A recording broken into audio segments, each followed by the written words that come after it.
Bonjour Sophie, vous êtes responsable d'animation de la station LPO de l'île Grande. On dit que le macareux est une espèce en voie d'extinction. Pour quelle raison? Alors je serais un petit peu plus précautionneuse sur le terme.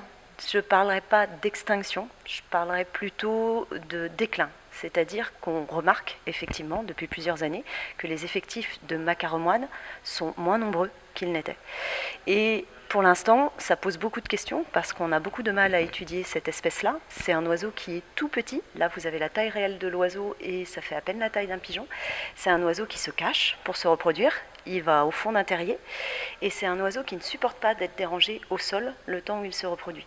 Donc ça ne permet pas de l'étudier très facilement parce qu'il faudrait réussir à manipuler cet oiseau, à l'équiper de détecteurs sophistiqués pour essayer de mieux comprendre son comportement. Donc pour l'instant, on a beaucoup de questions sur ce qui favorise sa disparition ou en tout cas son déclin, la baisse des effectifs. On a quelques pistes d'explication quand même. On pense notamment à la diminution des ressources en mer, parce que le premier facteur de développement d'une espèce, c'est évidemment son mode d'alimentation. Et il est probable que là, il y ait quelques problèmes qui se posent pour le macareux moine. On pense notamment à la surpêche, qui est une réalité.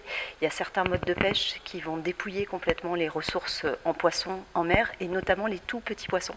Et le macareux moine, si on regarde ce que ça donne au niveau du format de poisson dont il a besoin, c'est des poissons de la taille des lançons, des anchois, des sprates ou des sardines, pour le grand maximum de taille. Donc il a besoin réellement de trouver ces petits poissons à l'état vivant dans les mers et les océans. Et peut-être que ça devient très compliqué pour lui maintenant de débusquer ces poissons-là, sachant qu'en plus de la surpêche, il y a réellement depuis quelques années les impacts du chamboulement climatique qui se font sentir. Le chamboulement climatique, ça veut dire que la température des mers et des océans change, et ça veut dire que les petits poissons, qui sont eux très sensibles au changement de température, ne sont peut-être plus aux mêmes endroits qu'avant sur la planète. Et peut-être que le macareux moine a du mal à s'adapter à ce genre de choses. Alors il faut rester prudent quand même.